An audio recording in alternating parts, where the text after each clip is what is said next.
5 years ago this week was the start of COVID-19 tyranny. Can't believe it's been 5 years. And I've been proven right.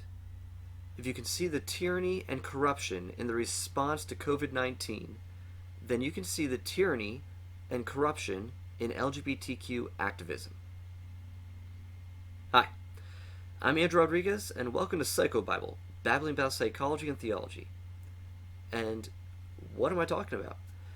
How am I connecting COVID-19 and LGBTQ activism? First, LGBT activism has a few arms, or advances, battlefronts. The one is to challenge and overturn sexual normativity. The idea that men are men, women are women, that we can identify based on our bodies, the reality of who we are, that sex and gender are not two distinct things, but just synonyms. And so man is made for woman and woman for man. So heterosexuality is what is normative, and therefore the basis for marriage and procreating and the essentials for having a family, that every child needs a mother and a father. These are the norms that build society. Well, LGBT activism must target that. And then, LGBT activism includes banning and outlawing treatment options to help people resolve conflicts with sexuality that could better align them with sexual normativity. They do this by defaming what my colleagues and I do under the banner of conversion therapy, a label that we do not use, but is imposed on us. Just see my recent short 5-minute video on that topic. Or just watch all my videos to explain how what we do is not conversion therapy, because we're not forcing anyone into anything, and we're not buying into this idea that you have a particular inborn and immutable or fixed sexual orientation that we're helping you convert from one to the other. It's a false construct. So what they've done, though, effectively is demean any therapeutic approach or ministry approach or self-help approach as being something that is barbaric, quackery, harmful, and therefore must be outlawed worldwide. UN is involved in this as well. It's not just an American issue.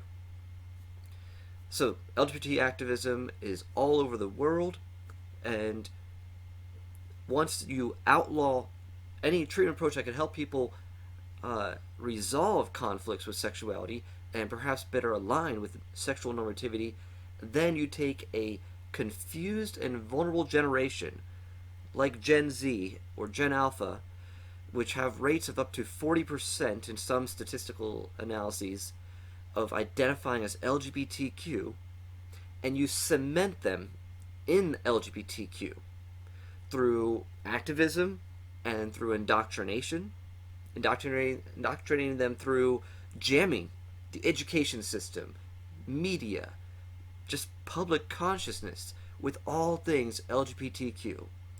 So this is something that you can no longer avoid, or you can wait until your children are older to talk to them about it. No, as young as preschool, you need to be explaining what gay is, what trans is, what gender non-binary is, because your kids are going to encounter it everywhere. So you jam it. You just get the messaging out there all the time, everywhere. They don't want just Pride Month, they want Pride Year, all year long. So you indoctrinate, and then if you can get them captured to actually identify as LGBTQ, then you medicalize them so that they're actually physically and psychologically dependent on a medicalization industry, medical and pharmaceutical industrial complex for the rest of their life, essentially. So you get them on puberty blockers if you're going to try to help them along with the trans identification, and cross-sex hormones, and then surgeries, and get them dependent on legal changes as well, so they can change their birth certificate and make laws that require people to use their preferred pronouns or their correct pronouns. And so you change all of society to accommodate this. Even with the gay lifestyle, not just trans. You do everything you can to make sure everyone understands that this is something that you're born as and that it cannot change. And if you just happen to be more promiscuous, if monogamy isn't such a norm in gay marriages, then you change the definition of monogamy. Or you facilitate, you accommodate promiscuity by making sure that they have access to medications like PrEP to help prevent AIDS infection or transmission. So there's still a dependency on the medicalization and also the whole society changing our understanding and definitions of words, even if we're just talking about homosexuality. And so you get a whole generation cemented in this, and what does this do? It actually helps with even sterilization, even if it's just through the decision not to engage in sexuality or sexual behavior that is procreative. And all of this serves the greater agenda of the sexual revolution, which, as Jennifer Rebecca Morse spells out quite clearly in The Sexual State, it's all about population control. That's the bottom line when it comes to the sexual revolution. Control the population. They're not building families.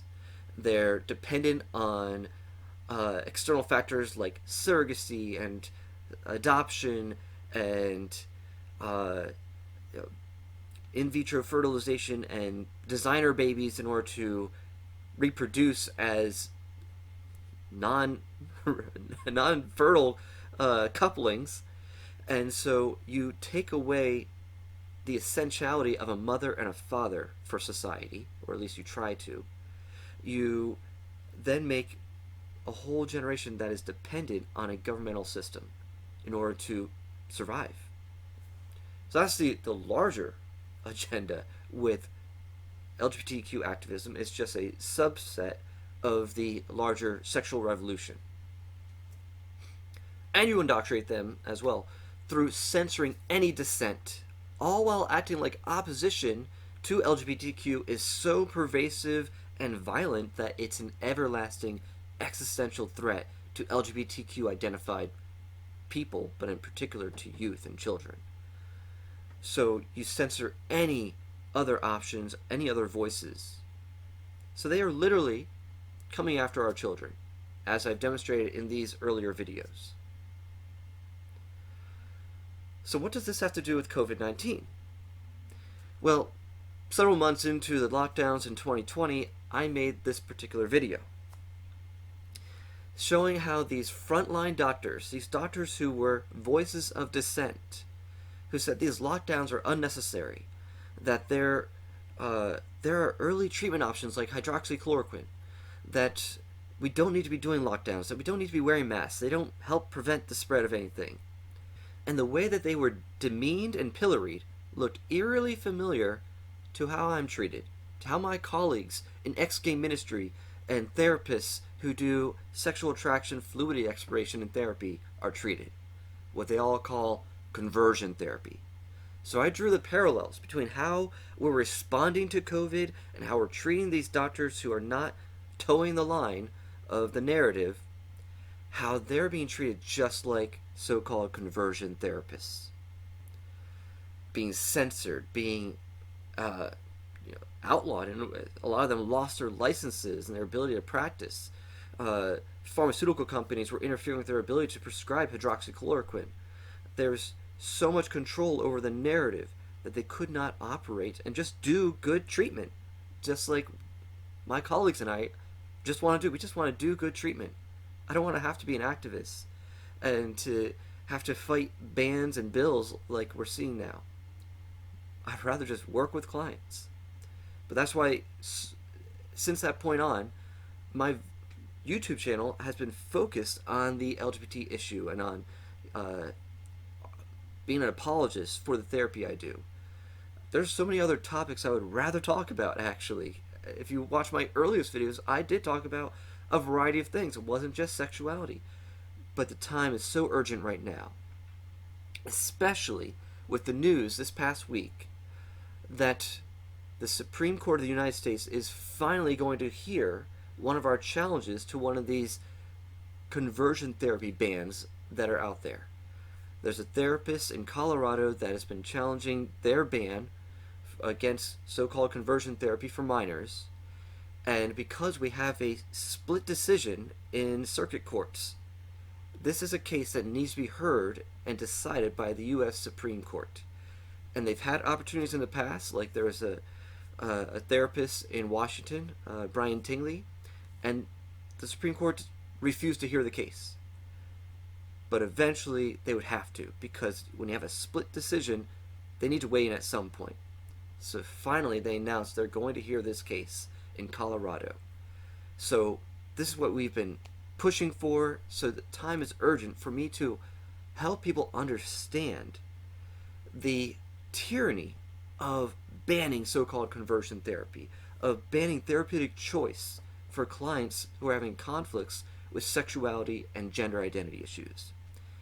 And that we need to protect free speech when it comes to these issues. And protect our children from being indoctrinated in only one outcome, one approach, the so-called LGBTQ affirmative approach.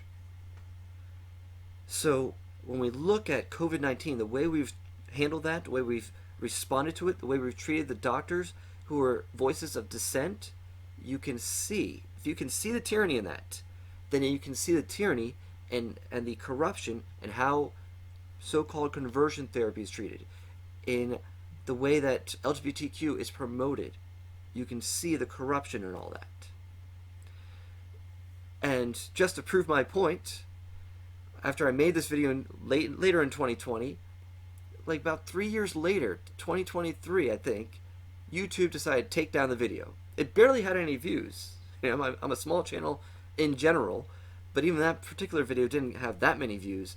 But because some activists were coming after me at the time, YouTube took that one down. Now, you can still watch it. It's on my Rumble channel. And honestly, I was rewatching it, and it really, this is what ticks me off, what gets me so angry when they take down one of my videos, because my videos aren't hot takes.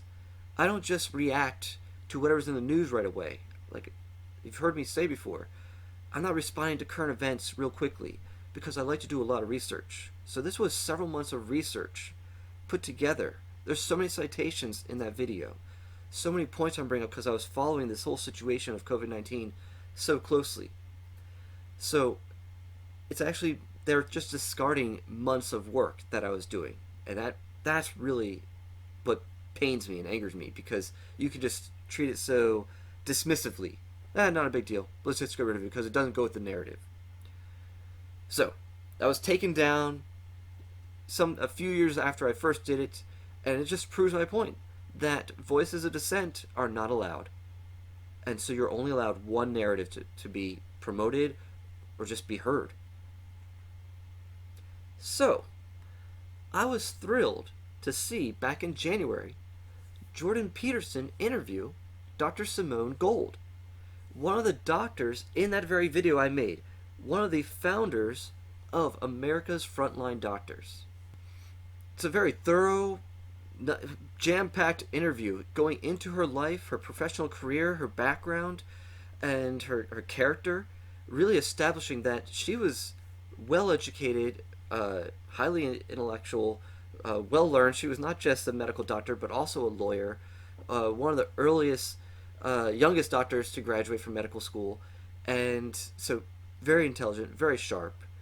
And so I highly recommend that you watch that full video. It's a good 2 hours or so long, but you'll learn a lot from that, not just about her, but also about behind the scenes, what was going on with COVID and the reaction, the responses to doctors like her who spoke up. And I'm so glad to see that the organization, America's Frontline Doctors, has continued to grow beyond just responding to COVID.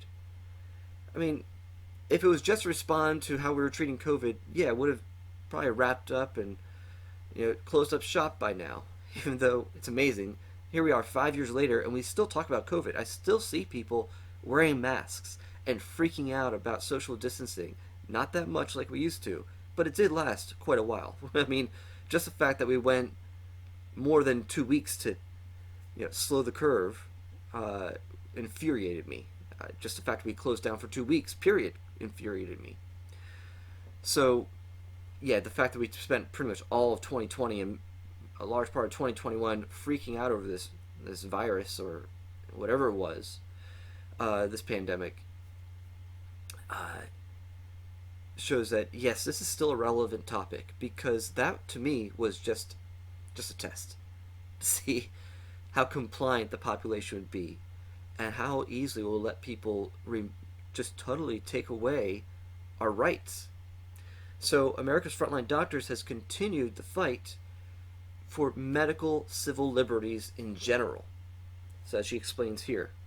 What have you been doing since then, and what are you planning to do? Right. So America's Frontline Doctors was never a COVID organization. We are medical civil liberties. So COVID mandates, we were against the vaccine mandates, et cetera, but we put our eye and our attention and our expertise towards medical civil liberties issues. So how big's the organization now? We have almost 1 million subscribers, and we probably have about 2,000 doctors or allied health professionals. It's just a volunteer. It's free. It's a charity. It's a nonprofit, and the donations go really towards two things. They go towards us submitting amicus briefs on important medical civil liberties cases. You might know the USA versus Skermeti case that just went to the Supreme Court.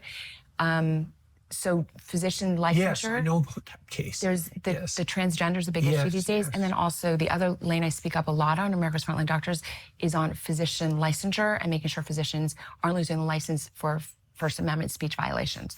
So I fight that heavily, and I fought the California Medical Board aggressively, and I won. And that was an almost 3-year battle. We just won at the appellate level, and there's a federal case pending that I expect we will win as well. This then becomes precedent for future physicians that hopefully the government won't be able to pull their licenses for speaking words that the government doesn't like. So seeing as how America's Frontline Doctors is interested not just in vaccine mandates and COVID-19 response, but also parental rights regarding LGBTQ and the trans issue and the transing of our children, which is going to ruin their lives and their futures, really shows me how much I'm vindicated for all the points I was making in that earlier video. So I just wanted to actually use that interview with Jordan Peterson and highlight a few things that really stood out to me, just a few sections. And then maybe we'll take a look back at that old video as well and highlight a few points I was making there that I just think really are powerful. 15 days. So why are you on this so quickly? Because I'm interested, because I'm an ER doctor. So for me, this was fun. Right. Don't mean to sound like crazy people. Well, that's how scientists think. So. Right, it's like, oh my God, there's an emergency. I'm an emergency doctor. This is coming to me. Let me read about it. I was so curious about the whole thing. Every free minute I was reading about it. I mean, I can't even describe for you. Like, if you were an emergency, if you loved cars and you're a car mechanic and there's a new car that comes out, you'd be so excited to check it out, right? Okay, I'm an emergency doctor. There's an emergency all across the world. Nobody knows what it is. Let me dive in. Prepared. I'm getting all excited, prepared, reading, and I know that they're going to be my future patients. Right. It wasn't just my ego satisfaction. Yeah. It's like, I'm going to be on the line. And everybody was panicked, which I don't panic. So I was even more excited. I'm like, let me just be calm and read everything. See her curiosity to just understand this condition in order to treat it. That resonates with me. When I look at same-sex attraction or homosexual behavior or gender identity disorder, which I think we should bring back to the DSM rather than replacing it with gender dysphoria, I have curiosity. I don't just look at it as, well, that's just what they have. We don't. So the APA says we do not know the cause of this. It could be a variety of things, but we don't know. So many therapists in my field just throw their hands up. Well, we don't know what causes it. Even though they have some sort of presupposition that it's biologically based or whatever. They don't want to actually be curious enough to investigate. And part of that is because they've been told, well, it's not a disorder, so therefore you can't treat it. So what's the purpose in being curious about the underlying cause, about the etiology. It's not a clinical concern. And so they've been so thoroughly indoctrinated to think that this is just a normal variation of human sexuality and gender or sex. Whichever one we're talking about. Sexual orientation or gender identity. That is just what it is. No need to be curious about it. So that's a fundamental difference between therapists like myself and the majority of therapists who are indoctrinated to believe that this is just something normal or a normal variation. I mean, the APA even, they might have used to say this, I think they still do, that homosexuality is a normal and good variation of human sexuality. Normal and good. See, that's not a scientific assertion. That is a philosophical assertion. And so they don't understand what causes it, but they're already making a moral judgment about it and using that as their basis for why there's actually no curiosity about what causes same-sex attraction. They used to want to try to prove that it was genetic or biologically based, but that has been pretty much abandoned at this point. Researchers aren't bothering that because they know they're not going to find a gay gene or something biological or anatomical or neurological that is determinative of being LGBTQ in some way. And so there's no more curiosity. You even hear this from so-called Christian therapists who will say, well, there's no consensus on the developmental model. And so they just don't have an understanding of what is normative for development. What leads to normative human development? Because we don't have, let alone a consensus, an understanding in our the world of psychology or even the medical world what normativity is. That each body part is for a particular purpose.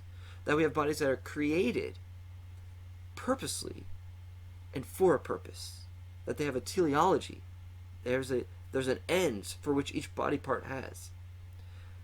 There's no understanding of that anymore.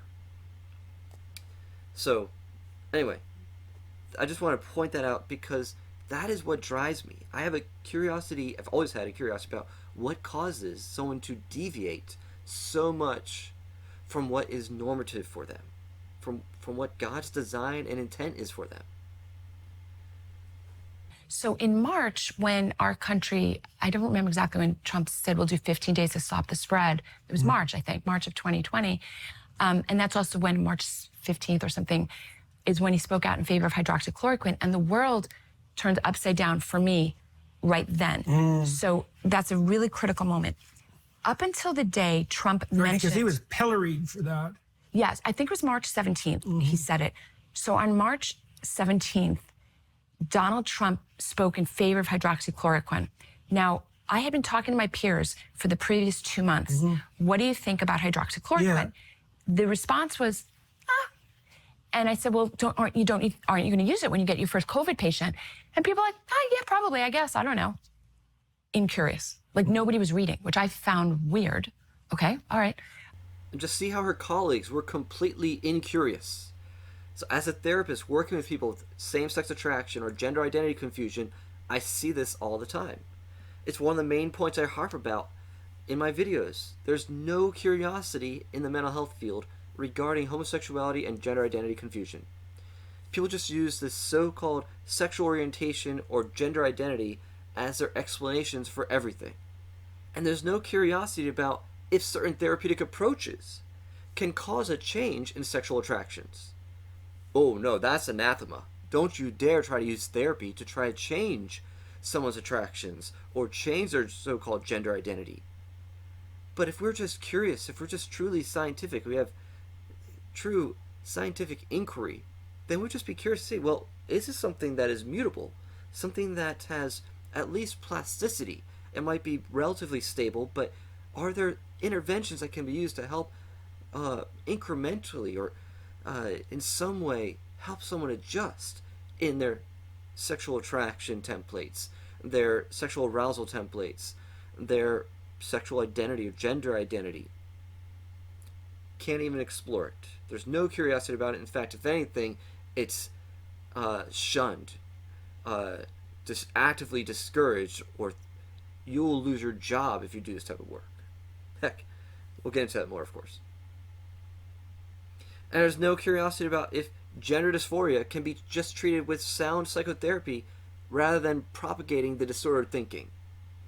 So when we talk about, oh, we need puberty blockers and cross-sex hormones and preferred pronouns and surgeries for children and adolescents, because if they don't get that, they'll die. So would you rather have a dead son or a live daughter? You know, all that stuff that they talk about, dead daughter or live son, whichever one, boy or girl you're talking about. They use this to say you must do trans affirmative approaches. Because there's no curiosity to see, well, could this actually be resolved with just good therapy? Just being curious with the individual. What might be beneath your gender confusion? The distress you feel about being a boy, about being a girl. What could be underneath that? In the same way, what I do with clients with same-sex attraction. What could be beneath that attraction, that pull, that sense that this person of the same sex has something that you need? What is it that could be underneath that? Let's be curious about that. There's no curiosity. March 17th, he gets pilloried for hydroxychloroquine. My next ER shift, oh my gosh, it was like, oh no, I'm never gonna use that. That's terrible, that's dangerous, terrible stuff. And I looked at my peers, but they're my peers still. I didn't know what was coming. I was like, why? Like last week you didn't care. Oh no, it's very bad, very dangerous. I'm like, why is it? And they start saying whatever they heard on the news or on Facebook. And that was my lesson number 2. Wow, you're just incurious. You're literally like a Facebook. Like, why do people pay you as a doctor? Like, I didn't get it. Like, you were literally just saying what they said at a press conference. I thought it was weird that they went from not caring about hydroxy, no problem, to saying, oh, verboten. So there's no curiosity, but as soon as hydroxychloroquine got pilloried and associated with Trump, and the whole media came against it, then her clinical peers, maybe they weren't curious anymore, but they at least had a strong opinion. They were suddenly against it. And boy, can we relate to that. I mean, you cannot become an LPC in Pennsylvania unless you take like the National Counselor's Exam, the NCEs, and in there are questions to make sure you understand that you must not use therapy to help people change their sexual orientation. Like, you have to agree with that if you want to become a licensed therapist. You toe the line. You're not expected to know the research on it. You just have to know, not allowed. Because when people actually say, well, where's the data that shows that this is ineffective or harmful? You're not given the actual data. You're just, nope, it's already been proven. This is already decided that this is abusive and harmful, it's ineffective, it's quackery. The decision has already been made for you. You don't have to actually be curious about it. You don't have to do your own research. Do your own research. Like, whether we're talking about COVID or conversion therapy, you won't see any other topics in which people are being ridiculed for doing their due diligence of doing research on a subject. No. Just know the experts have already made their mind. You don't need to do your own research. What do you think you have an intelligence that you can think for yourself? That you can actually figure some things out? How dare you? You're not smart enough to do that. So we'd rather people be Luddites and just be compliant and go with whatever the narrative is. Now, a couple well, that's that sensitivity to, what would you say, reputation savaging. It's contagious, right? If you associate with someone whose reputation is being damaged, then it affects you. So I hear, but the world had come down against hydroxychloroquine. Right. And my doctors... And why was that? Why did the world come down against Oh, well, we know the answer now. Let's lay that out just briefly, and then we'll return to the story. Right. So it was, first of all, in real time, it was bizarre. People coming out against it. It's 70 years approved by the FDA. It's completely benign across the world. It's over the counter, etc. Oh, yeah. So those are the reasons. Well, it turns out in America, to release the vaccine on an EUA, an emergency use authorization schedule, Yeah. the prerequisite is that there's no other treatment available. Oh, yeah. So that's the damning clause right there. If anything else worked that had been pre-approved, you couldn't do it. By law, you would not able to release the Pfizer Moderna shots. So what? So they ban so-called conversion therapy, or they actively discourage it. They tell you that if you do this, you're in violation of where we stand as the APA or the ACA or the WHO, etc., etc. And that leaves only one treatment approach allowed: LGBTQ affirmative therapy. Now, what could the incentive be for allowing only that one treatment approach? Just like with the situation with COVID, if you're going to ban hydroxychloroquine, well, then what's the treatment approach? Well, you need to have a lockdown until we come up with the vaccine. Okay? Why? Follow the money. Who profits off of individuals staying stuck in that situation? So just like Simone Gold mentioned, the prerequisite to using a vaccine or some new experimental treatment to allow it to be used in an emergency situation was that there must be no other treatment available. See how that relates to the SOCE bans, the sexual orientation change effort bans, the conversion therapy bans? Remove the competition, leaving only one option for clients: LGBT affirmative therapy. What's the campaign then from the pharmaceutical companies? Like what orders go out to make hydroxychloroquine verboten? Everything happened to hydroxychloroquine. So starting in the middle of March 2020, it was like poison. People were scared, people were rejected. Specific policies that I know you wouldn't know. CVS, the chain pharmaceuticals were instructing their pharmacists not to prescribe it. Like if a patient came in, the pharmacist would get a red box flashing on their screen to double, triple, quadruple check hydroxychloroquine safety. So pharmacists at the drugstore were being empowered to interfere with the practice of medicine, which in America is illegal. In America, pharmacists is only allowed to dispense and to clarify mistakes or dosage, or some kind of error. So they can clarify it. They're specifically by law not allowed to interfere with the doctor's decision. All day long, that's all they did. So if you found yourself a doctor who would prescribe it, the pharmacist blocked it. The hatred on hydroxychloroquine was huge. The World Health Organization came out. It was unbelievable. This parallels the same issue we have with these so-called conversion therapy bans. The Williams Institute tries to make it sound like conversion therapists are everywhere. 700,000 people have undergone conversion therapy. But the reality is, most therapists won't touch the issue.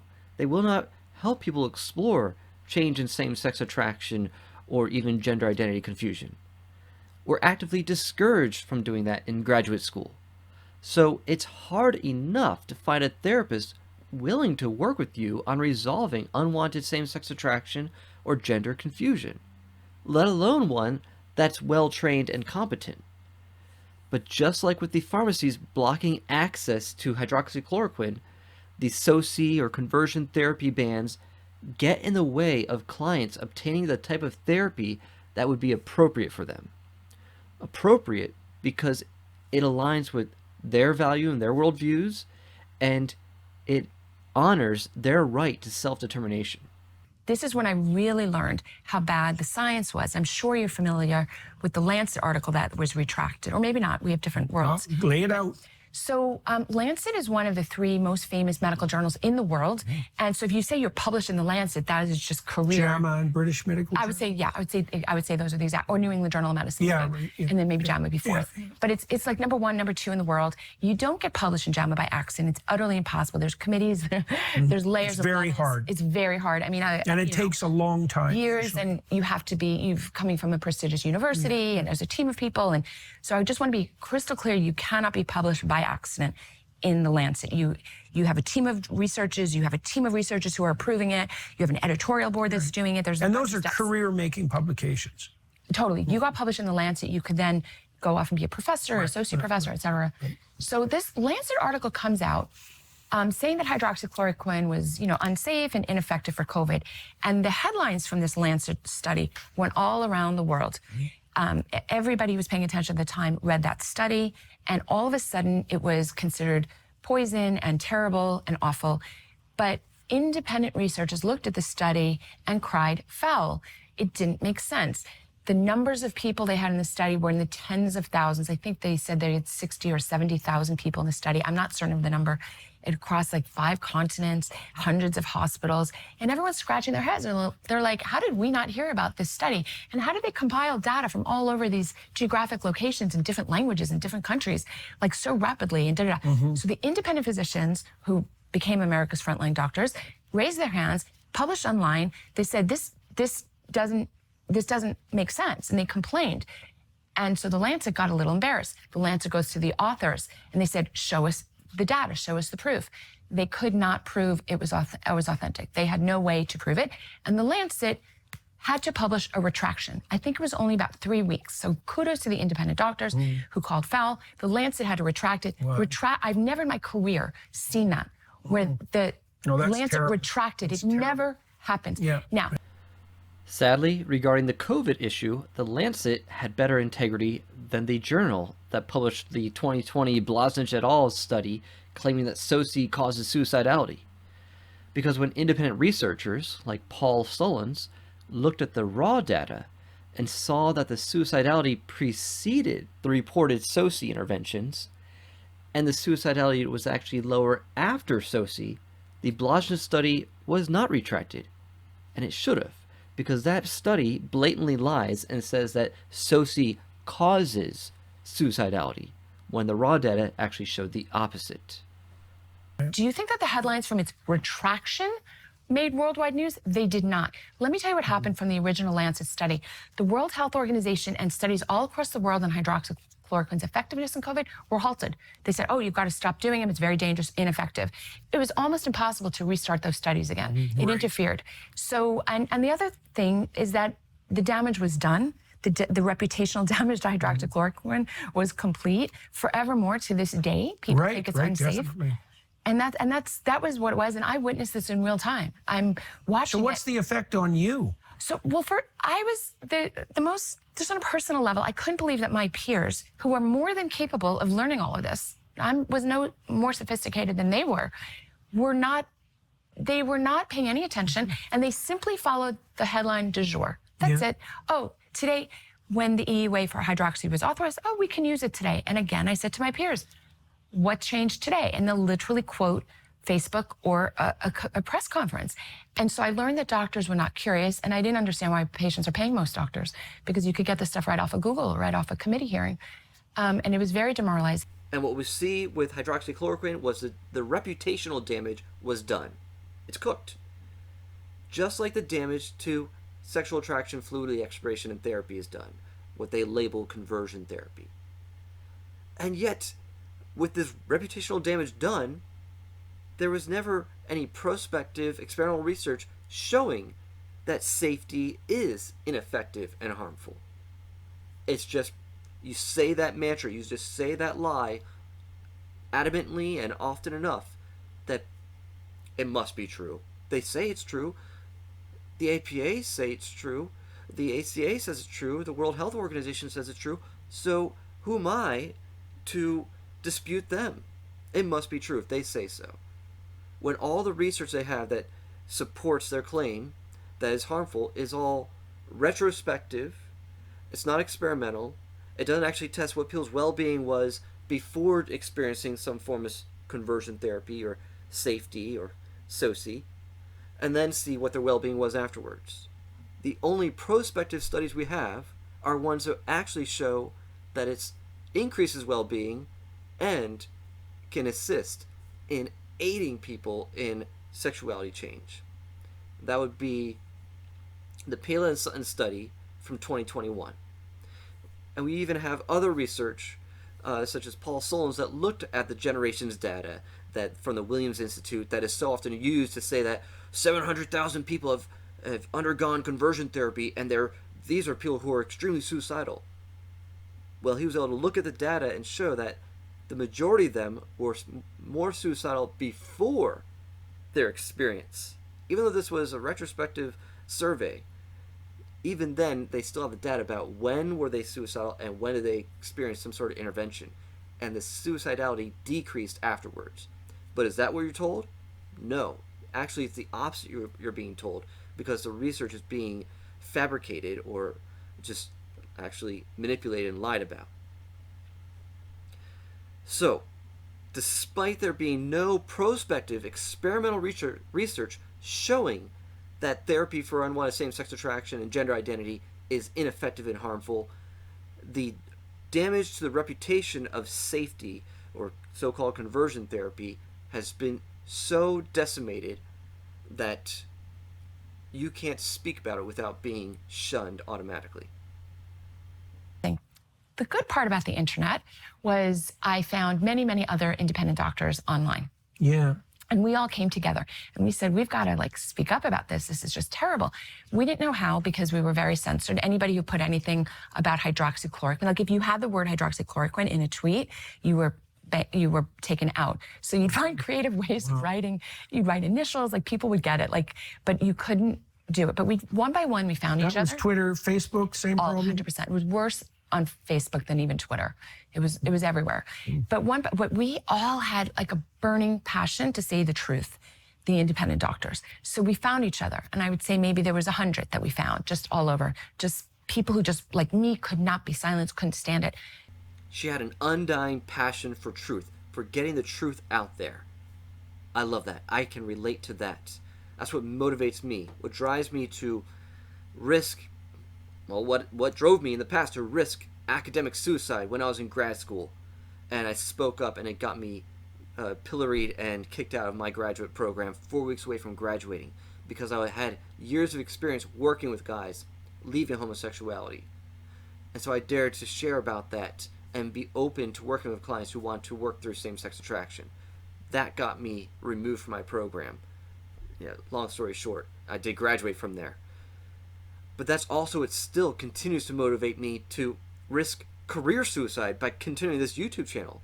There's a period of time I was without one of my main jobs, and so I was being interviewed, and the director of this one counseling program loved me, but the one I'd be working under directly hated me because she looked up my YouTube channel, and so I couldn't get that job. I would have to shut down my YouTube channel, my social media, in order to get that job, and I refused. So God provided a different job for me, because it's more important for me to get the truth about this. I'm not looking for likes from the world. I just want to clear up the myths and the lies and the confusion about this, so that people can have hope. They don't have to be stuck in LGBTQ identity and behavior and just developmentally stuck in that state and become hapless victims of the state and the sexual revolution. So no, that's what I'm passionate about, and my colleagues in the Alliance for Therapeutic Choice and Scientific Integrity are passionate about getting the truth out there. That's what we're all in agreement in. We're grassroots. And so if you'd like to support the work we do, we're out there trying to educate therapists, to train up more therapists to be available to those who are looking for help with unwanted same-sex attraction or gender identity confusion. We're out there doing amicus briefs for different laws and lawsuits coming against the state and against the country as well, regarding these draconian laws against therapy. We're just trying to educate the public. And so it takes money to run what we do, all right? Like I said, we're very grassroots. So we have a campaign coming up, the Complete Truth campaign. So we want to just make sure that truth is getting out there, whether it's through our conferences, whether it's through us sending amicus briefs out, just equipping therapists and legislators and parents with the truth about LGBTQ. Please consider supporting us. If you're a therapist, become a clinical partner.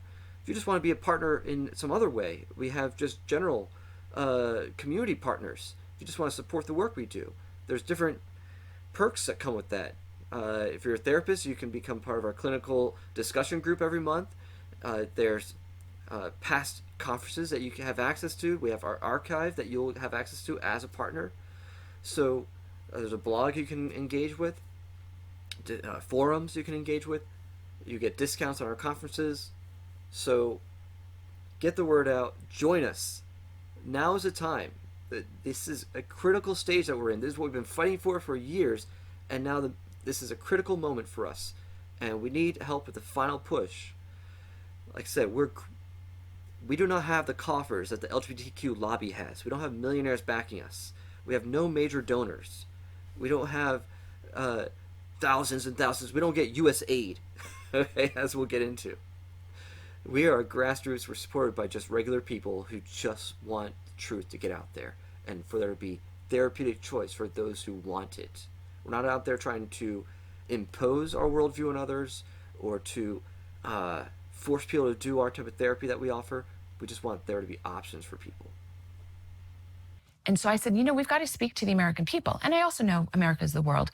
And so I just started reaching out to people, and I started doing interviews and started getting my reputation attacked. And then I decided, you know what? I'm going to do something that was just going to put doctors in front of the world. I said, let's stand in front of the Supreme Court, because actually it was supposed to be the Capitol, but they couldn't. So we were in front of the Supreme Court. And I said, let me just bring YouTube influencers. That's what I called social media influencers. I said, let's bring some YouTube influencers and doctors, and we're just going to stand there. Who would you bring? Who were the YouTube influencers? I randomly called people. Yeah. So, Man, I wish we could get that type of coverage, even if it did face suppression by the mainstream media afterward. It would still help.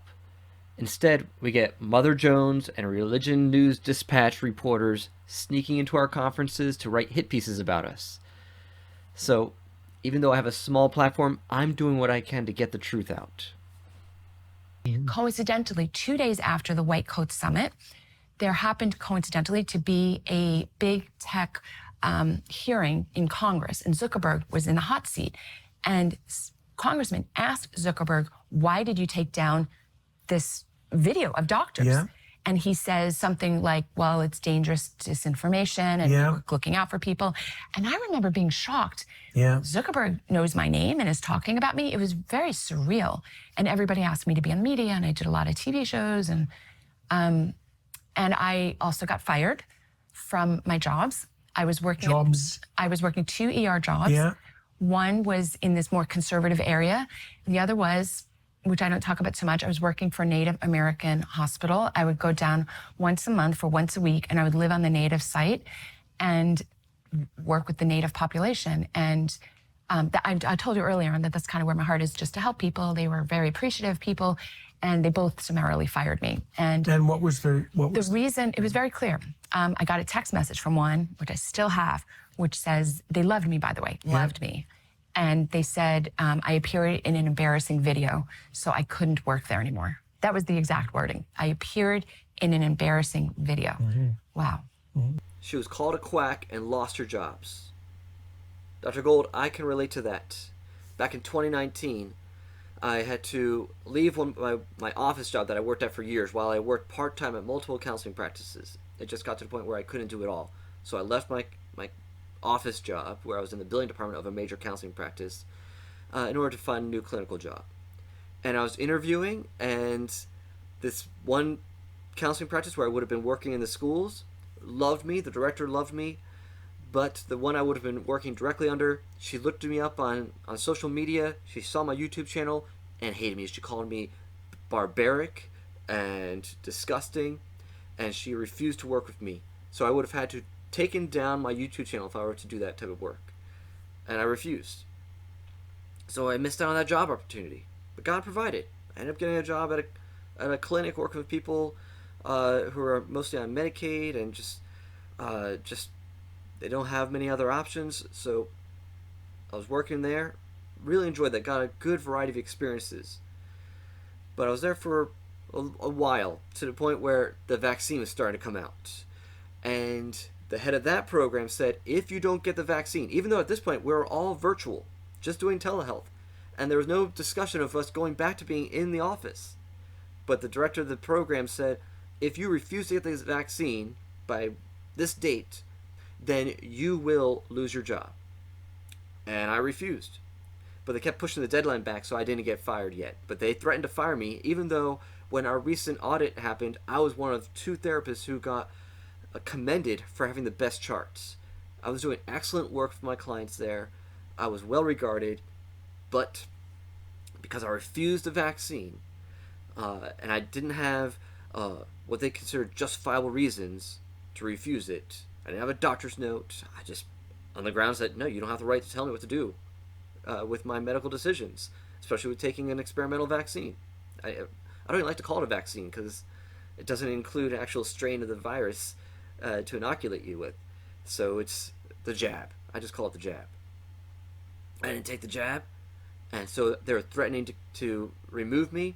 I stuck it out until actually the opportunity came to buy the other practice where I was working and then replace it with the practice where I now run a clinic with 4 other therapists working for me. Integrity Christian Counseling. So God provided. Things were uncertain. I wasn't sure what was going to happen, but God provided. Well, and so on a human level, as a psychologist, I had trained a long time to be, well paid and have a job that I enjoyed. And you had a reputation, a good reputation. I had good reputation. I started being called a quack everywhere. Everyone called me a quack. I collected 87 pages of media that had attacked me. Huffington Post was the most clever because what they did, they clearly had experience. They still exist? They do. They still have experience. Barely. But they must have experience with defamation lawsuits because what they wrote was a group of people in white jackets claiming to be doctors. Oh, yeah. Right? Like death by right? Brutal. I thought, I can't really sue them because that's true. Oh, man, that's so we had ABC, psychopathic. We had CBS, we had CNN. Everyone defamed me. Everyone called me quack. The other thing, everyone quoted each other. Really, yeah. People didn't even look what I said. It was gone. It was off the internet. You couldn't even find it. Right. So so people couldn't even refer to it. Now, all right, notice that. All they do is just quote each other. Oh, this says that hydroxychloroquine is ineffective. Oh, this says the jab will work. It's whatever they're all saying. They just keep quoting each other. There's this narrative that you have to repeat. Okay? This is the same thing when it comes to so-called conversion therapy. All right? What do you see all the time? All my videos, you can pretty much check. They put it in this little in-context box on YouTube from the Trevor Project, which is a LGBT activist organization that just works diligently to defame my work and to outlaw what we do. And so clearly there's a bias there, and tries to give in context what conversion therapy is. So anytime you even mention the term, they make sure to put that there so that you're not ignorant, that you know that this is, well, what does it say? Conversion therapy refers to a range of dangerous and discredited practices aimed at changing one's sexual orientation or gender identity or expression. Dangerous and discredited, that's the mantra, that you must agree with that. You must repeat that over and over. When there's no proof that what we do is dangerous innately. I mean, obviously there's dangerous forms of therapy out there of all kinds for all sorts of issues, not just for dealing with same-sex attraction and gender identity. So, yeah, therapy in general, actually, there's risk of harm in therapy in general. As I pointed out in the interview I did with Carolyn Pela and Joe Nicolosi, where we talked about how therapy in general, only about 30% of it is actually effective. And there's a risk for harm or at least non-benefit in 70% of just regular therapy for regular issues like depression and anxiety. But are we trying to outlaw therapy, period? No, only this therapy for this topic. So this one is labeled as dangerous, even though there's no basis for that based on actual experimental data. Discredited. How is it discredited? What does that mean to be discredited? You would have had to do massive studies to actually show that this is a dangerous and discredited type of treatment approach. Nope, it's just a narrative, and people just repeat it. The APA repeats what the other APA says, and the AMA repeats what they say, and the American Counseling Association repeats it, and the WHO. They're just repeating each other. They're not doing their own studies. They're not doing their own research to prove what they're saying. It's just said loudly and often enough, and that's all you need to do. And then they ban our books. Back in 2019, Amazon, at the behest of some activists in the UK, banned Joseph Nicolosi's books. And this activist even admitted he never even read his books, but just said, well, they must be dangerous because they promote therapy that could help people with unwanted same-sex attraction, so it must be homophobic. And so they banned his books. They banned Joe Dallas's books, Anne Paulk's, it's now Anne Edward, but they banned her books. They banned so many of my colleagues, the books that are actually people who actually help people with working through their same-sex attraction. Ban it. So the left likes to talk about, banned books, but they've been banning books way earlier than us trying to get rid of porn out of schools. So what happens when you ban books? People can't easily fact check when people do things like accuse Nicolosi's reparative therapy of torture, or if they accuse ex-gay ministry of preaching that sexuality change is like flipping a light switch. All these lies about what we actually do, you can't easily proof check it because access to our material is not so readily available. So they censor us, whether through banning our books on different outlets, or you take down our YouTube channels. Joe Nicolosi Jr., his YouTube channel was taken down after the major study was published, and he was doing videos to help show what's involved in reintegrative therapy. YouTube took down his videos. You got to be on the alternative sites to even find out information about this stuff. You can't get it much other places. I don't know how I'm still existing. It's only because probably I'm such a small channel.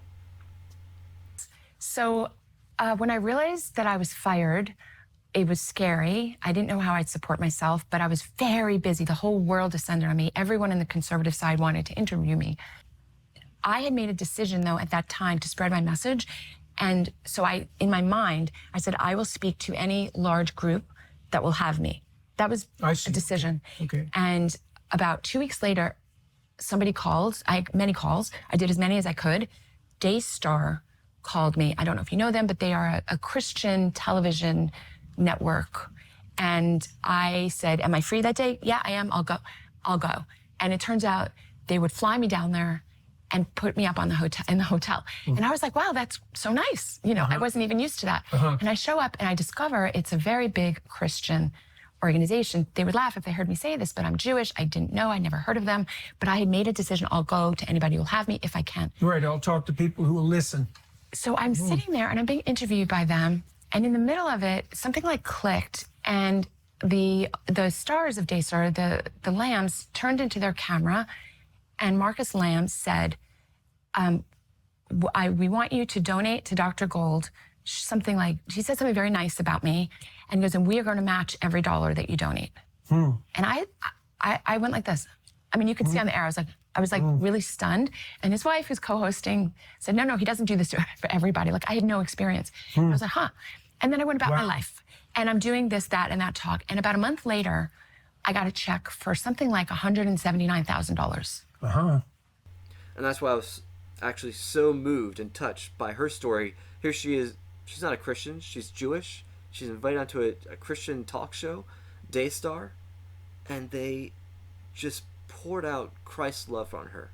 They demonstrated what true Christianity looks like in providing for her need in that moment. And she was flabbergasted. She didn't know what to expect. A month later, $179,000. God is good. I'm so proud of those Christians who stepped up and did that for her. Okay, this next part of the interview is very critical, so pay attention here. And I remember thinking, first of all, I could exhale. Probably people want to hear what I have to say, and I'll be able to keep saying it. So I didn't think past that. Right. I knew I could eventually do something in life. Like, I wasn't worried about me eventually, but I was worried I couldn't keep talking. And now I realize I could keep talking. So why was that more important? You kind of alluded to it. You made some allusion to, your father's circumstance. And, you said something that we bounced over very quickly. You said that the catastrophe that enveloped the people around your father was a consequence of lying. See, that isn't something that everybody knows, right? Because people think, the really naive people think that if you see a dictatorship, you have a dictator and his henchmen, And they're oppressing a whole mass of freedom-loving people. And if you just take out the dictator, well, then democracy will bloom. What they don't understand is that, what would you say? The dictator is just the biggest devil in hell. And in a really totalitarian state, every single person is lying about absolutely everything they say and do all the time to themselves and everyone. And the totalitarian state is actually the grip of the lie.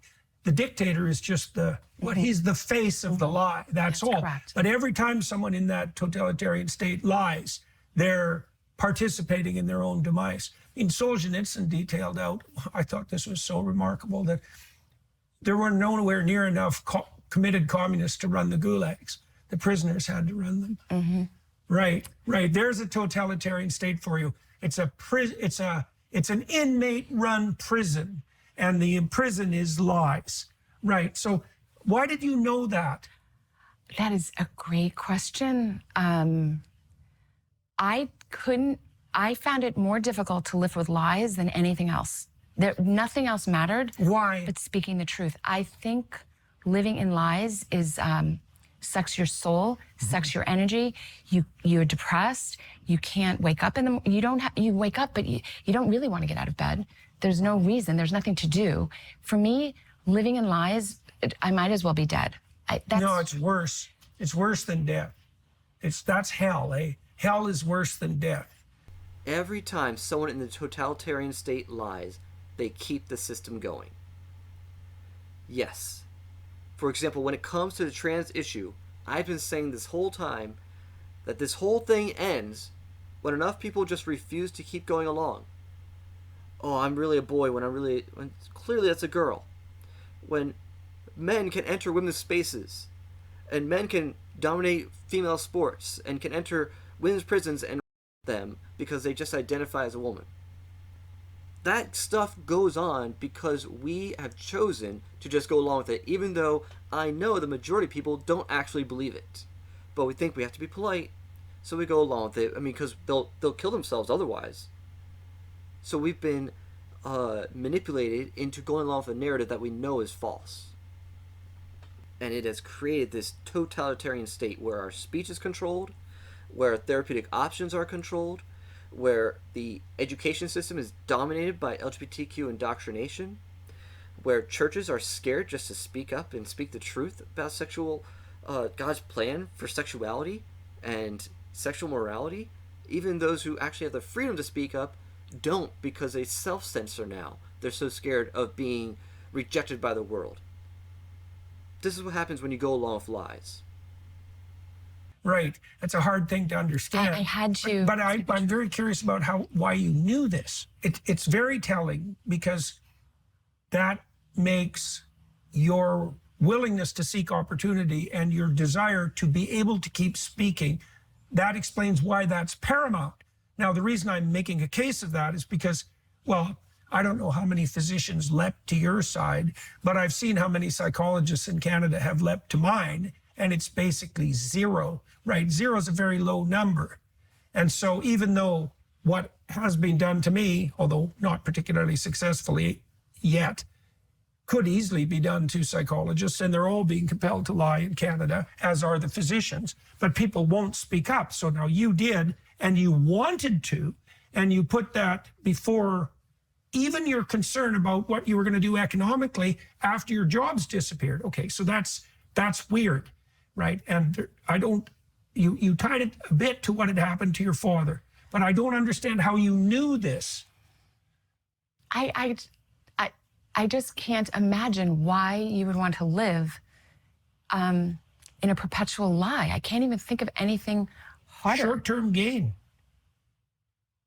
Well, I will tell, maybe this will help you as a psychologist. Once a psychologist, always a psychologist.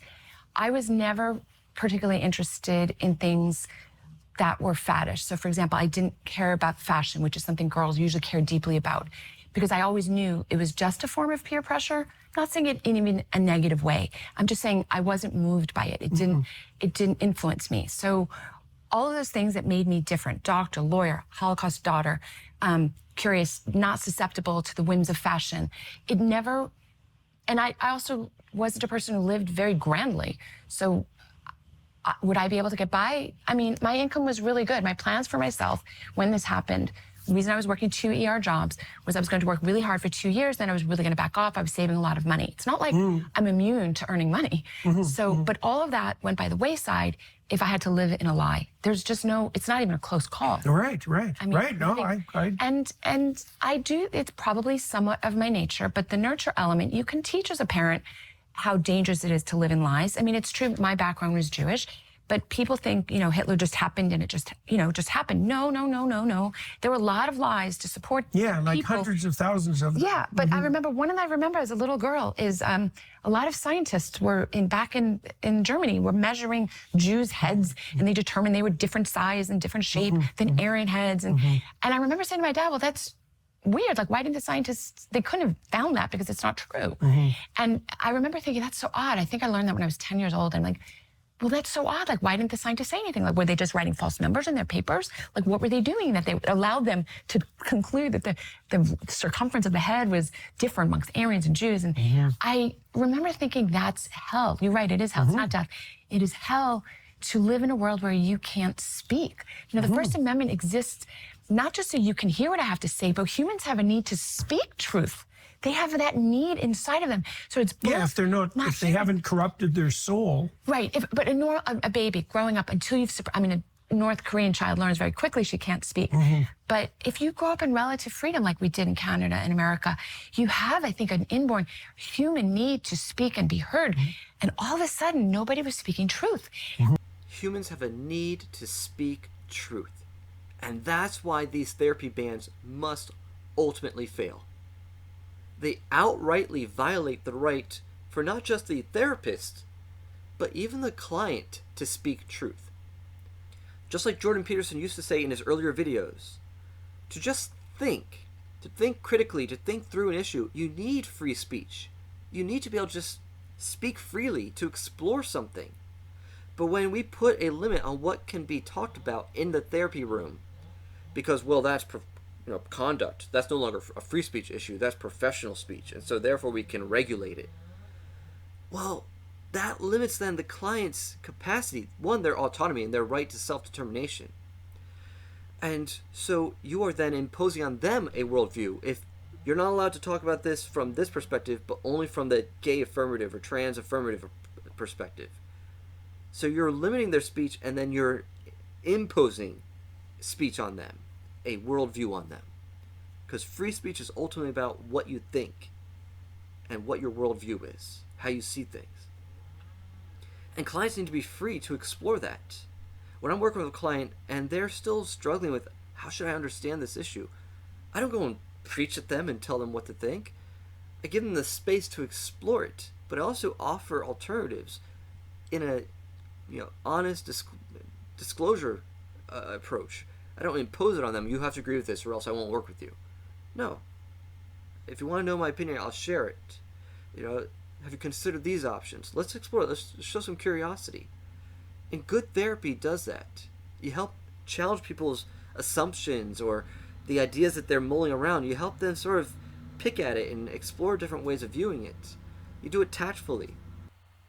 But if you regulate what can be said or not said in the therapy office or context, then you're prohibiting that process for people to arrive at their own conclusions and carve out their own path, which is what therapy is supposed to help people do.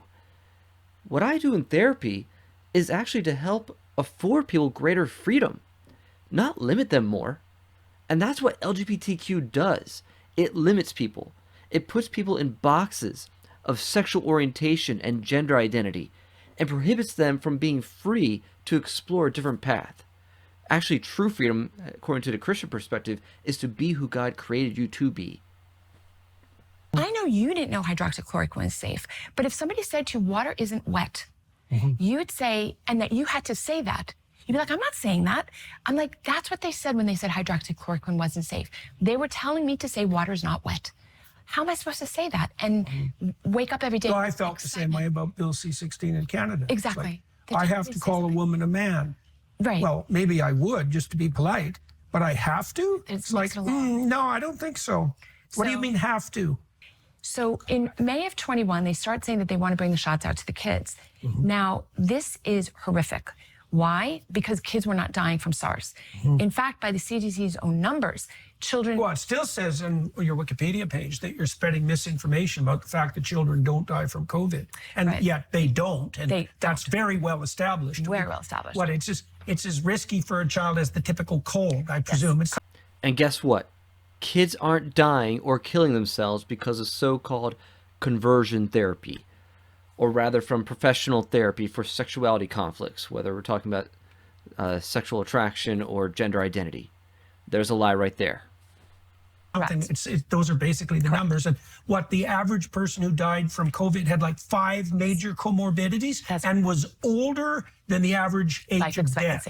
Right, Jesus. Right, they had an average of 4 comorbidities, and it was like 77. Age of longevity was like 76. Yeah. It was criminal, and it was very criminal to do it to the kids. And we were that was inexcusable. Why are they doing it to the kids? So that there's a whole financial motive, which is if you put it on the vaccine schedule, there's a lot of money involved, et cetera. But we fought that very hard, and I'm pretty proud because we brought that lawsuit in May of 21, and we had been told that they were probably going to release it right around May or June. So we worked really hard to get it out. And in fact, they didn't release the shots to the kids until a few months later. So I know we delayed it by a few months. Nonetheless, the moment they rolled it out, you asked why they did it. As soon as the shots were legally able to be given to kids, you then in America saw local jurisdictions that took the power from the parents and gave it to the kids. So if a kid wanted to get a shot, but the parents were awake and didn't want to get the shot, the kid was able to get the shot themselves. I think the age was 14 in certain local jurisdictions. That became very clear that this was Marxism, which is to take away the parental rights and give them to the state. The state was subbing in for the parents. This point about Marxism and taking away parental rights is quite apt, because this is exactly what we're seeing when it comes to the LGBTQ issue, especially with the trans issue, where you have situations where if your child wants to transition but you are in disagreement, your kids could be taken away from you. Your kids can report you to Children and Youth Protective Services, and they could remove them from your home.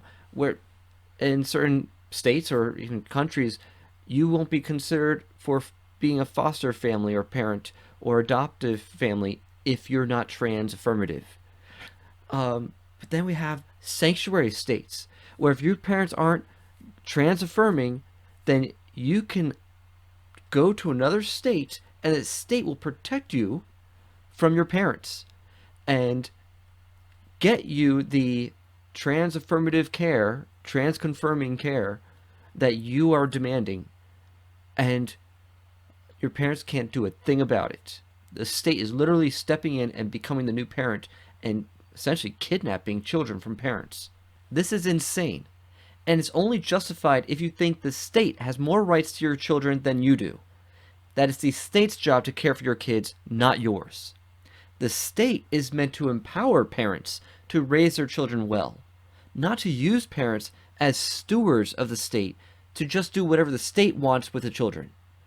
This is what happens when we no longer have an adequate anthropology, when we no longer recognize sexual normality, that parents are the primary caretakers of their children, their progeny, that every child has a right to a mother and a father.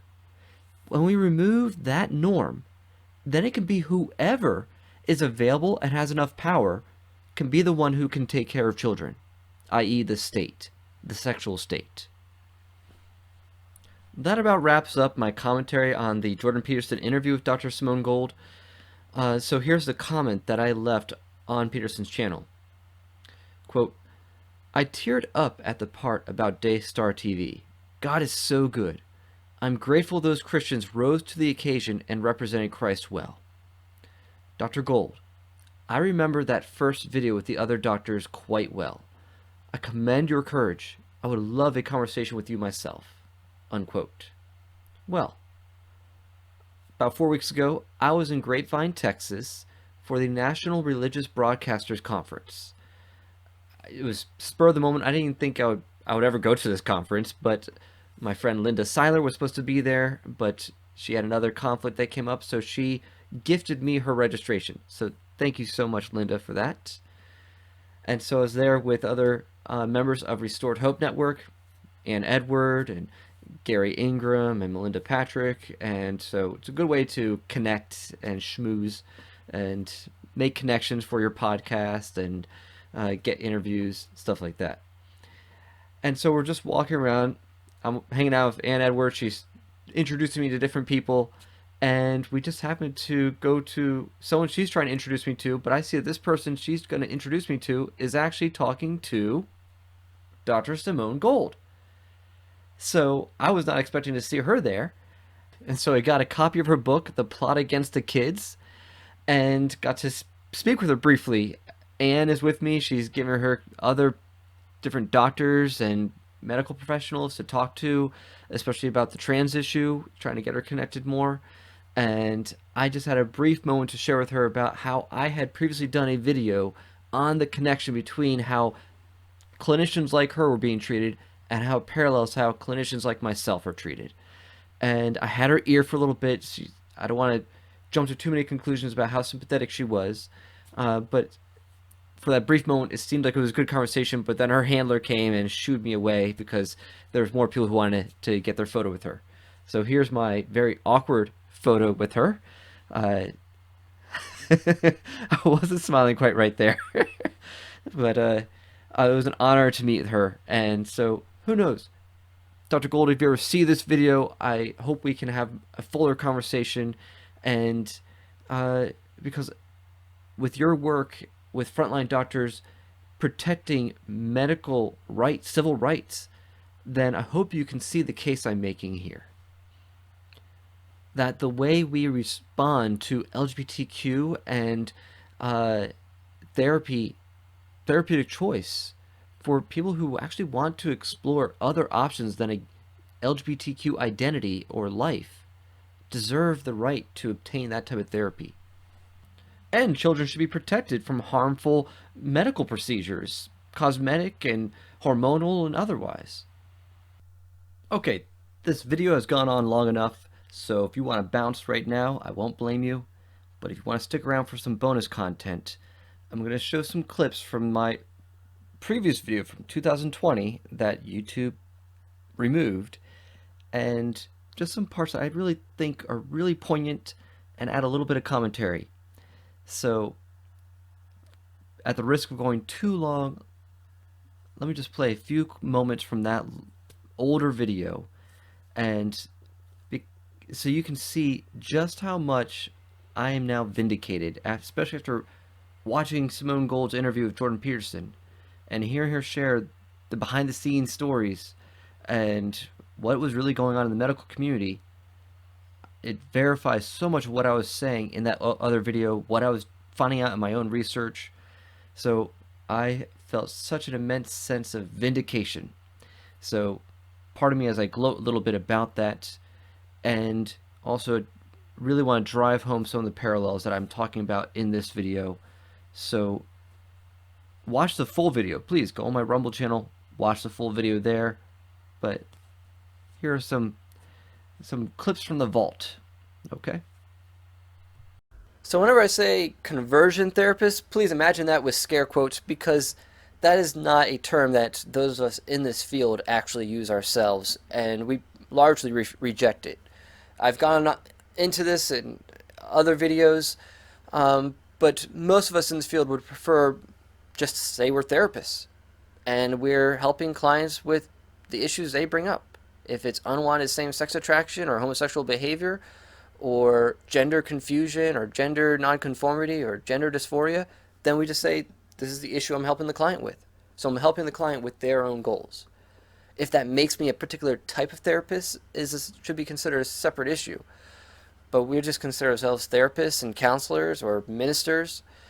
So if you want to use a category, we would prefer things like, say, safety, sexual attraction fluidity exploration in therapy, or SOCE therapists or counselors, SOCE, sexual orientation change efforts, which those of us who are more professional therapists will prefer not to use SOCE because SOCE is more inclusive of therapy as well as counseling and self-help and pastoral care. It's an umbrella for even more things than specifically professional therapy. And then of the safety therapists, the professional therapists, there are, of course, different therapeutic approaches. You could be a psychoanalyst, you could be a cognitive behavioral therapist, a psychodrama therapist, a reintegrative therapist, the new version of reparative therapy, narrative therapists. So there's all sorts of approaches that are just using mainstream counseling approaches. The thing that makes us distinct is that we are using mainstream counseling approaches to help clients with a goal that goes against the narrative, that goes against the dogma of the what has become mainstream now. That if you're gay, you need to accept that as your identity. If you have gender nonconformity or confusion, you must accept a trans or gender non-binary identity, and you must not try to change because it's harmful and dangerous. Okay, so that's the narrative. So, what is the narrative when it comes to COVID?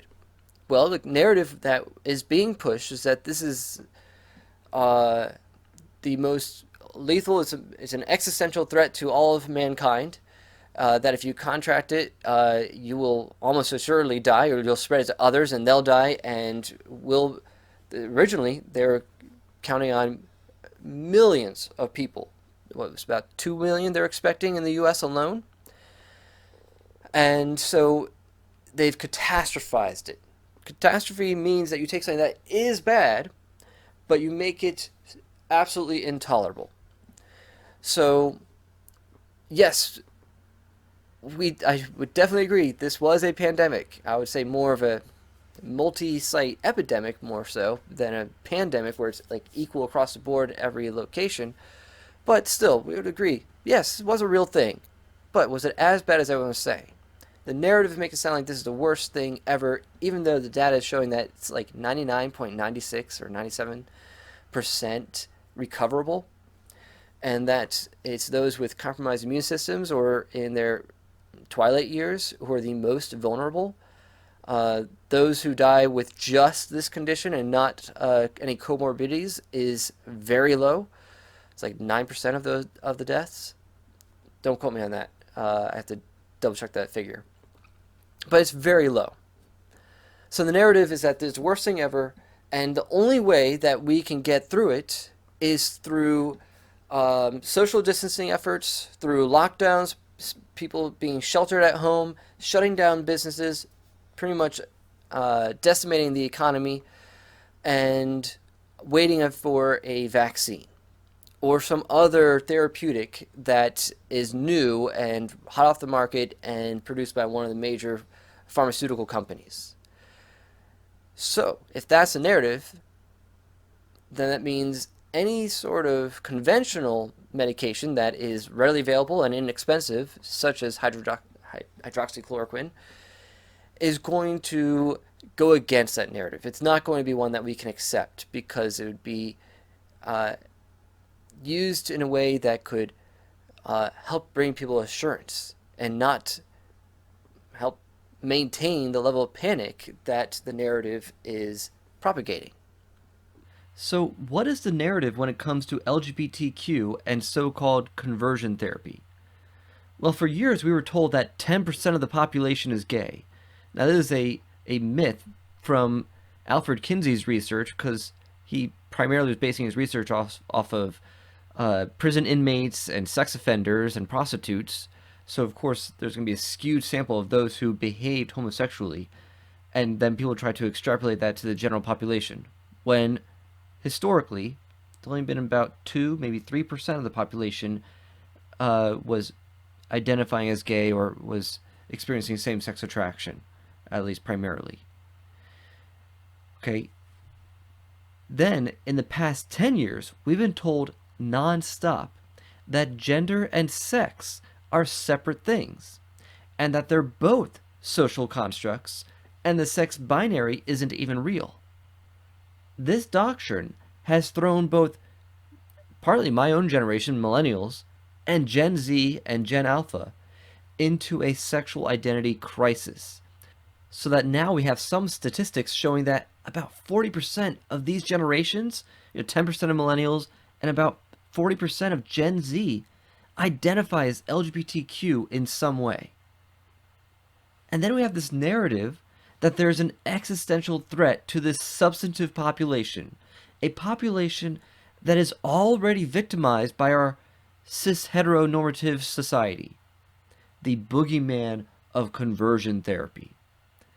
This narrative is bolstered by all the major medical and psychological guilds, because that's essentially what the APA and ACA are, parroting that therapy for exploring change in sexuality and gender identity confusion is pseudoscience, harmful and ineffective. This narrative has been used to justify banning therapy for minors in about 20 states, not to mention various countries around the world that include banning it for adults. If the world is convinced we're out there torturing and killing a vulnerable population, then that actually sounds like a reasonable course of action. But now, finally, like I mentioned earlier, one of these bans, the one in Colorado, is being challenged, and the U.S. Supreme Court is going to hear the case, finally. So, expect to see the rhetoric about the evils of conversion therapy really ramp up this year. Just check out this article from Psychology Today. Laws against conversion therapy are under attack. And look at the language. The key points: conversion therapy has been banned for youth in 22 states and the District of Columbia, and with good reason. Many practitioners are unlicensed and operate Christian retreats that are not affected by state laws. Well, then how's that therapy? So, once again, you see how that term conversion therapy is used so broadly, it includes things that aren't even therapy. Many clients talk about feeling traumatized, degraded, or ruthlessly shamed after undergoing such, quote, treatment, unquote. Well, I don't know what you're talking about. Are you talking about professional therapy or them going to a camp by some pastor, some redneck pastor in some backwoods retreat or boys camp that is not following any ethical code? Are you conflating it all? I have no idea. This author goes on, conversion therapy includes its rebranded cousins, variously calling themselves reparative therapy, reorientation therapy, sexual orientation change efforts, gender identity change, and even sexual addiction therapy. No, these are not rebrands. These are actually the original terms. Conversion therapy is a newer term being used and imposed upon all these other forms of counseling or therapeutic options out there. So he's got his facts really mixed up here, especially when he starts talking about Joseph Nicolosi and saying that NARTH stood for the National Association of Reparative Therapy. That's not what NARTH ever stood for. It was the National Association for the Research and Therapy of Homosexuality, which changed its name in 2014 to the Alliance for Therapeutic Choice and Scientific Integrity, of which I'm a board member. And like I mentioned earlier, Amazon has taken down all of Joseph Nicolosi's books, but of course this guy just presumes it's due to the damage it has done to those who are LGBT. No damage was ever done by Nicolosi's books. He goes on with some sensational stories here, like, I have heard dozens of stories from clients about how they felt traumatized, degraded, and ruthlessly shamed after undergoing such treatment. I've also heard stories about participants in these conversion camps being forced to view homoerotic images, during which they are given the choice of either receiving electric shocks to their genitals or given a chemical that makes them nauseated. One male said he decided against the shock to the genitals because other kids in the camp told him that it would cause erectile dysfunction. Where's he getting this from? This sounds utterly made up. There's no one in my field who does anything like this. Beware, there are lies out there, and it's been caught in some of these court cases and these hearings where they're discussing these conversion therapy bans and lawsuits against some of my colleagues, where people have brought up made up stories and they could not be substantiated. So if it sounds too outrageous to be true, most likely is. It's just ridiculous, some of the things they're accusing us of, and yet people buy it. They just eat it all up because they don't know how to fact check it. They just take some psychologist being published in Psychology Today at his word. And compare that to how the frontline doctors, or just doctors and nurses who refuse to go along with the narrative and refuse to get the jab themselves, how they were treated, not to mention private citizens. See the dehumanizing and demonizing language that was used against people who challenged the COVID lockdowns and refused to jab. We were told we're killing our grandparents, that we're selfish. We were fired from our jobs.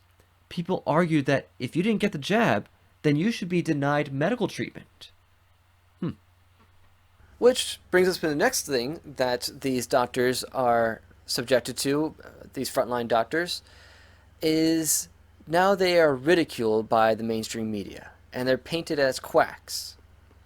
So this was very evident in the way they treated Stella Emmanuel, the doctor she's actually from Cameroon, but then she practiced in Nigeria for years, and now she has a practice near Houston.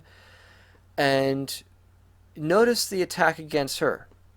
She, at that summit, showed how she uses hydroxychloroquine with Z-Pak, zithromycin, and zinc as an early treatment remedy. She said it must be administered early on, and that has helped patients she's worked with. That was the argument she was making. But how was she painted?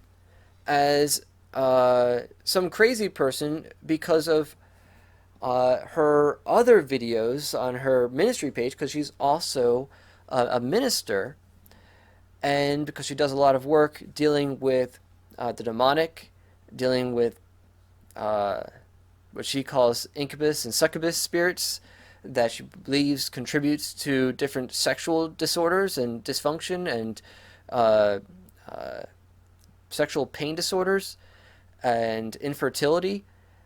So because she deals in more of a spirit realm issue for other issues, they then attack the purely medical approach that she was using when it came to COVID. That's a logical fallacy. One is a genetic fallacy, because they're like, well, she must be crazy when it comes to these spiritual views over here. Therefore, she must be crazy when it comes to these medical views.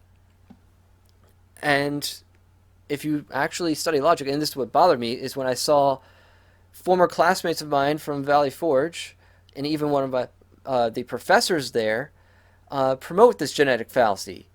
And even my cousin, who used to be a politician in New Jersey, promote this genetic fallacy. When I pointed out, like, no, that's a fallacy. It does not follow that just because she may be wrong in one area, that she's going to be wrong here. Because you have to use the merit of her argument when it comes to how she's treating people with COVID. And she's using a pretty standard medical treatment. And the same one as these other doctors were all using. So they then, because they can paint her like the quack, they can single her out, make her look crazy, then they can paint the rest of them that way. And none of them have said anything about alien sperm or it's weird stuff like that you don't need to believe in order to believe in the medical treatment she's using for COVID.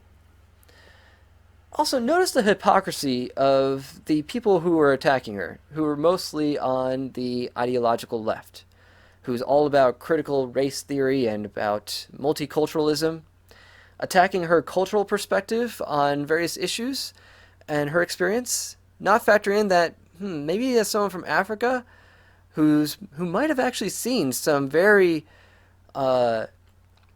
supernatural activities.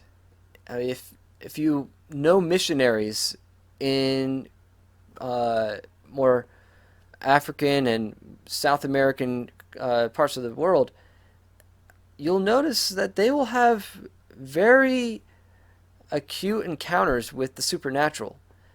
So she's bringing a particular perspective based on her culture and her background and her upbringing that may be valid. And in a typical or this traditional multicultural perspective, that should be honored. But what are these people doing? No, they're attacking her for it. So being quite hypocritical and almost treating her in a very condescending manner. And it's the same way that they're treating Madagascar. Do a little digging, you find out Madagascar was using an herbal treatment called COVID organics to help fight coronavirus. And they're using herbs normally used to treat malaria. Sound familiar? What was it everyone was saying about hydroxychloroquine? That's not used for coronavirus. That's used for malaria. That's a malaria drug. Well, people use one drug for one issue and then they find it useful for something else all the time. I don't want to go into the whole history of that, but that's standard. It's common, at least. Sound familiar? I had just done a video responding to a fellow therapist arguing that we can't use trauma interventions like EMDR to also treat sexual arousal templates. Yes, you can. An intervention can have multiple applications. Another example comes to mind. I learned dialectical behavioral therapy years ago, and at the time, it was regarded as the treatment model for borderline personality disorder. But when I learned it, I right away saw how it could be used for addictions. So I started using it in the support group that I was running. Did the guys in my group need to have diagnoses of borderline personality disorder? No. But they can still use the emotional regulation skills, the mindfulness-based skills to help them with their addictive behaviors and compulsions. So just like a horse dewormer like ivermectin can be used to treat COVID, so can trauma interventions be used to help treat sexual arousal templates. In the second summit with the America's Frontline Doctors, Dr. James Todaro presented on the corruption of the scientific process. For example, he brings up something I had already known, and that is that many of these agency heads are also on the boards of big pharma. Multiple pharmaceutical companies, they'll be on the boards of them. For example, Neil Ferguson, he was on various pharmaceutical boards. It's Neil Ferguson who came up with the prediction models of how bad this pandemic would be. And he predicted astronomical numbers. And it was his model that was then used to justify all these lockdowns all across the modern world. Scott Gottlieb, who was the former FDA director, while he was on the FDA, he was also on various boards such as Pfizer. Even Elizabeth Warren implored him to resign, and he eventually did, because that's a clear conflict of interest. You can't be on an FDA where you have to then approve drugs, and you're also on the board of one of these companies making the drugs. Huge conflict of interest. Well, we'll see that that's no problem for some of these people in these agencies who are working for big pharma. How does that parallel how conversion therapy, or SOCE, has been treated? Well, in 2009, the APA, the American Psychological Association, did their task force report on sexual orientation and conflicts with religious views. And that task force was comprised entirely of gay therapists or gay psychologists or gay activist psychologists. Any therapist who was either a sexual identity therapist or a reparative therapist or any sort of sexual orientation change effort therapist who applied to be on that task force was denied.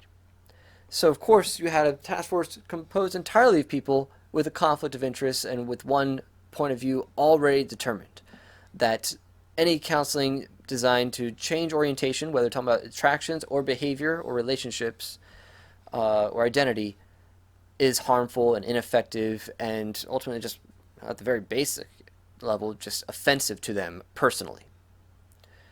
So do you think they approach their research objectively? No, and the proof is in the pudding, because even though they had to admit that there's not enough research to prove one way or the other whether these therapies are harmful or beneficial, they still made recommendations that every state that has passed a ban on conversion therapy or reparative therapy or SOCE for minors has used that 2009 report as the basis for their decision to ban therapy.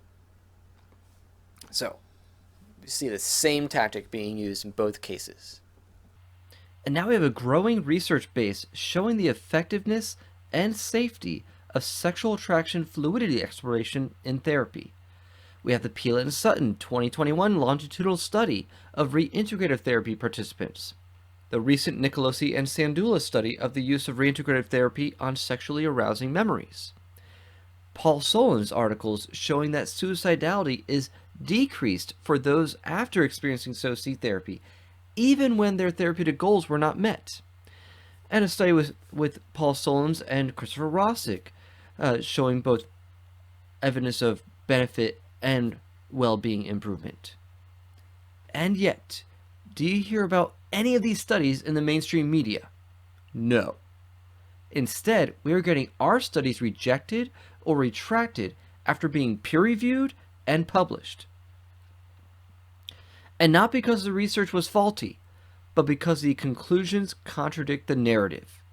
My colleague Dr. Rossick told me that just in the past several months, he's had 4 different articles retracted. This is incredibly frustrating considering how much work goes into research and writing journal articles. The biggest corruption that Dr. Todaro brought up was in the academic journals, because the journals are really supposed to vet the science. And what everyone says, oh, peer review, as if peer review now makes something objective. Well, not when there's competition in the field, there's a lot of jealousy and envy in the science, and there's a lot of competition to get published, and so you're going to peer review one of your colleagues with whom you're in competition. There's that, but also what do you do when there's ideologues, and they're the ones peer reviewing your work? Well, we'll see. And what do you do when there's vested interest in promoting one type of outcome, one type of viewpoint? Well, Todaro pointed out that in the past 6 months, 2 major journals, The Lancet and the New England Journal of Medicine, produced openly fraudulent studies that benefited Big Pharma. And then they had to retract them. Now, you don't hear about the retractions very much. Once the study's out there, they use it as evidence to support more lockdowns and tell us, no, we keep waiting for a vaccine, and nope, forget that hydroxychloroquine, and we can't study that further because this Lancet article said that it was dangerous, but yet we find out, no, this was a very fraudulent study they did that they ended up having to retract, but the damage was already done. But are there parallels to that when it comes to the field of counseling for unwanted same-sex attraction? You bet. So in the APA's task force report, they say there's not enough rigorous data and research done to prove one way or the other if SOCE, or sexual orientation change efforts therapy, is either effective or beneficial or harmful. So they'll say there's not enough data, and there's no training, but they also won't approve of trainings. They won't actually sponsor trainings or fund any trainings and fund research. So it's very difficult to get the research funded. And then I know people have done research who have, there's one study that was a 5-year longitudinal study of people doing Nicolosi's approach, and where they not just measured change in attraction, but also to combat the idea of harm, they measured change in well-being and monitored their well-being throughout the 5 years and found improvements in well-being irrespective of change in attraction. And they've brought it to numerous journals, and it has been the most difficult article to publish. Now, fortunately, it keeps getting peer-reviewed, and they'll take the recommendations and they keep rewriting the study, and it becomes a much stronger study. But then the journal just, we don't want to publish it. And yeah, we could publish it in the Alliance's own journal, but we want it to make sure it gets into an index journal, one that's going to end up on the scientific databases so that you can find it when you do a journal article search in your university or college, because those are the ones that people are going to want to look up. Well, when the major journals won't even touch it, even though they say we want more research on this, but it goes against the narrative, what will they do? They'll block it. They'll ignore it. And we see that happening all the time. Clearly there I'm talking about the Pela and Sutton study. I had made this video in 2020. Eventually, Carolyn Pela had no other option but to publish the study with the Alliance for Therapeutic Choice's own journal, the Journal of Human Sexuality in 2021. And what happens? Skeptics then criticize her for publishing it there. Well, that wasn't her first, second, or third choice. But she had to publish it somewhere. She had shopped it around so many places, and it went through rigorous peer review, but it still was ultimately rejected. And what's happened since it's been published? This is a landmark study. The media has ignored it. And people with reading comprehension issues downplay the research design and results, claiming it wasn't large-scale enough or longitudinal enough. Can't win. So maybe after all this evidence, if you actually decide to go on that website of the America's Frontline Doctors and watch their videos, you have to, because of censorship, that you're not going to find it on YouTube or Facebook or anything like that. You got to go to their website, give them your email address, and then you can access their videos. You might be thinking, so, all right, so maybe Big Pharma is behind all the gaslighting on the info and on COVID. But what about all the health organizations, the educators, and politicians that are against so-called conversion therapy? Don't they, is the reason because they're benefiting some way financially? Don't they just want to prevent LGBT people from killing themselves? If you think the powers that be are that benevolent, then ask yourselves, why don't they accept evidence of ex-gays who've experienced degrees of change and are happier now than when they practiced homosexuality? Why do they ignore or silence the stories of detransitioners or desisters, people who used to be transgender but now have desisted and accepted their biological sex as their gender identity? Why don't they just take a live and let live attitude and approach? Why are educators and politicians so adamant about indoctrinating children with LGBT history and pushing things like Drag Queen Story Hour and pushing transgender athletes into girl team sports? Could there be a larger agenda? So that's a video for another time, but I would say yes, of course. And look what we've been finding out with Trump's new term and the investigations into USAID, the U.S. Agency for International Development. $47,000 for a transgender opera in Colombia. $32,000 for a transgender comic book in Peru. $2 million for sex changes and LGBT activism in Guatemala. And so on and so on. And then look at all the LGBT activism promoted through the Department of Education and the National Library Association. What does this show us? The LGBT agenda is one of the most well-funded causes in the Western world. Or it's being treated as a money laundering front. But either way, people know that if you say it's for LGBT, the funds are justified because the LGBT have successfully been painted as perennial victims in need of cosmic retribution. So either the LGBT is profiting or fat cats in the government are profiting off of using the LGBT as a patsy. So, if you can see the tyranny and corruption in the response to COVID-19, then you can see the tyranny and corruption in LGBTQ activism and the response to therapy to help people resolve unwanted same-sex attraction and gender identity confusion, what gets labeled so-called conversion therapy. But if you don't see the problem with the way we responded to COVID-19 or how we address LGBTQ activism and therapeutic choice, then you're part of the regime. You're one of the people who are upholding the tyranny and keeping it going.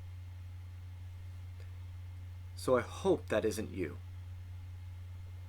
If that's not you, then I hope you will stop being on the fence or on the sidelines and get in the fight, because the time is critical to really push for our rights and our freedoms, for people to be free to have the therapeutic choice that they deserve. So, that all said, that strikes a chord, please leave a comment, hit the like button, share, subscribe. Until next time, please know that Jesus loves you freely, fully, faithfully and fruitfully. Take care.